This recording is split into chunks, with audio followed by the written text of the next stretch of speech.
Hello, my name is Øyvind Høyland and this is the portfolio of my level, the Volcanic Sanctum, for the level design course. I based my level design around the visuals that the 3D game kit had to offer. The test levels that came with the kit gave a very strong adventure exploration vibe, and I thought it best to try to stay in that lane myself. My pitch is: you are a treasure hunter, seeking an alien relic in a forgotten and ancient volcanic city sanctum, full of physical hurdles, alien beasts, and dormant guardians. Once you have your relic, can you make it back out?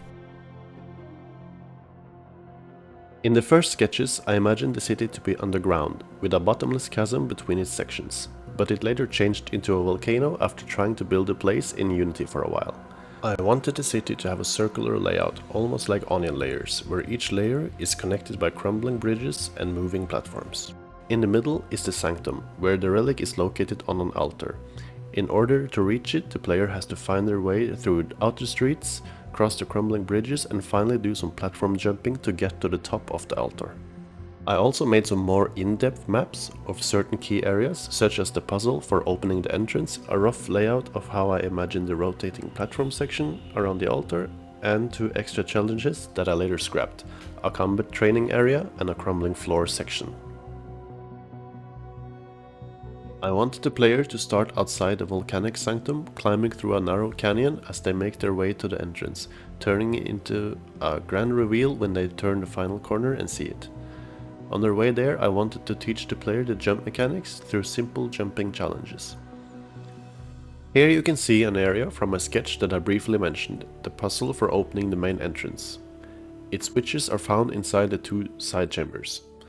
And at first there used to be a pressure pad that opened the doors to the chambers, but I later changed it to a weapon pickup to smash boxes blocking the path, because I wanted to empower the player with fighting abilities earlier. Once inside the sanctum, I wanted to reveal the volcano via the vantage point directly on the other side of the main gate. I planned to make a cutscene with a flying camera here to guide the player's focus, as well as revealing an epic location. I made the crumbling tiles on the bridges using the simple translator component that comes with the kit, but I wanted to give their falling animation a little warning, similar to the falling tiles in the classic Prince of Persia games. The way I did this was by adding some extra animation keys to the acceleration curve in the component and tweaking them such that it makes the tile wobble a bit before falling. At first I meant for these towers to only contain grenadiers like in my sketches, but I eventually gave them a bigger role by adding pressure pads inside them that activate the sanctum's various moving platforms. There are 7 towers and 7 sets of platforms, and the player has to activate at least 6 to reach the sanctum. Making the grenadiers activate once the player picks up the artifact was a satisfying moment for me, and it was a lot easier than I imagined, only requiring a game object to, when prompted by the artifact, basically swap the inactive grenadiers with active ones. Regarding the architecture, I tried to maintain some logic behind the city's layout as I designed it, thinking that it should reflect the needs of the inhabitants that once lived there, rather than making something that was 100% challenge motivated. As such, a lot of the climbing and platform jumping that I had intended were eventually removed. One of the feedbacks I got was a lack of checkpoints, so I added checkpoints at every tower and before every crumbling bridge. I also added them to the bottommost of the platforms that rotate around the altar. Speaking of which, the rotating platforms around the altar had a problem. Sometimes, due to unlucky activation timing, 2 platforms going the same direction could align atop each other, making it almost impossible for the player to jump from platform to platform, as they would bump their head into the one above going in the same direction. I eventually managed to fix this by adding triggers to each platform that temporarily disables the rotation component on the one above if it gets too close to another going in the same direction, effectively slowing it down. Multiple test results showed that players had to wait a long time for the platforms that travel toward the altar to align with the bottommost rotating platform. Therefore, I added an outcrop on the altar's base structure where the players could wait. The inner towers needed some fixing as well. If players ended up underneath the main floor where the platforms fly through, there was no way to get back on track. Players that got on top of the main floor struggled a lot to time their jumps from the tower and onto the moving platform, because they couldn't see them as they passed beneath the floor. By giving the towers stairs from the bottom to the top floor and making the platforms dip slightly lower while passing through, I made the inner towers feel much better.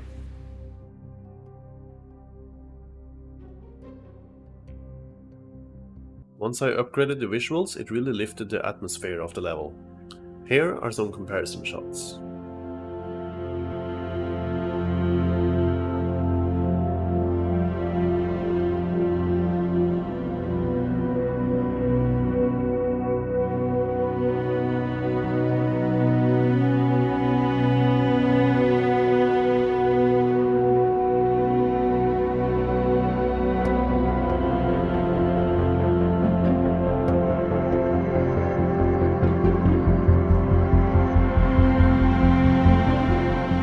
In the canyon, I added a large and imposing grenadier statue, thinking that the inhabitants once built it there as a warning to any unwelcome visitor. As you can see, I also made a cutscene for when the player encounters it.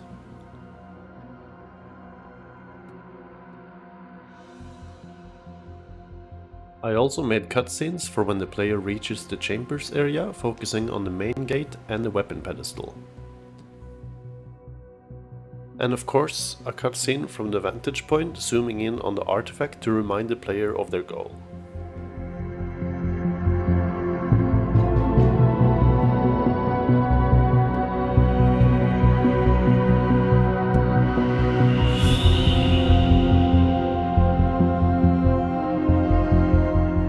I worried a bit that players would mistakenly think that there was something to explore around the rocky surface toward the bottom, so I tried to minimize this issue by rotating the assets in such ways that the players couldn't explore them.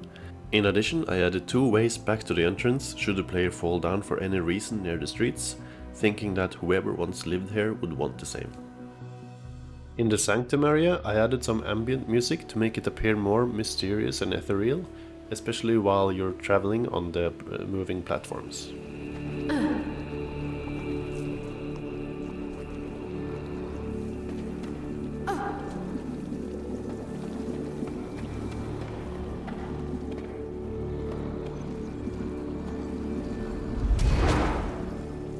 As you can see, I also have a cutscene for activating this rotating platform, and in fact I have that for every platform activation, because it often was not clear to testers what the pressure pads activated.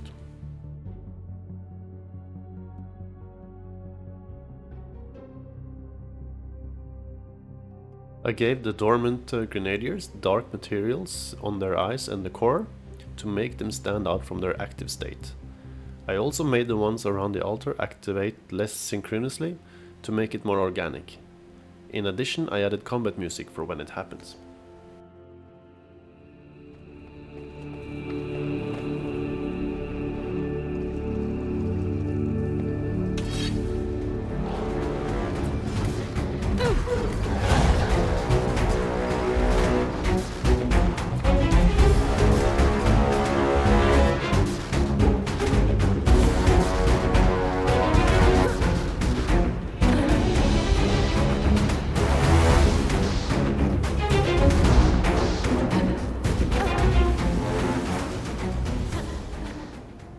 Because I felt that the final part of my level needed some spice and that my grenadier statue needed some sort of point, I found a way to make a sort of Indiana Jones section, where the statue crumbles and a rolling boulder falls out of it behind you, chasing you to the end of the canyon.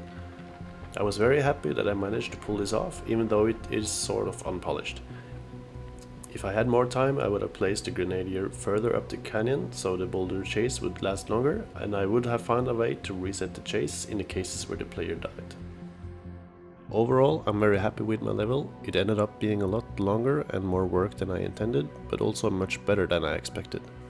The level lasts about 15 to 20 minutes without any deaths. As I progressed working on it, I enjoyed it more and more and had a hard time letting it go.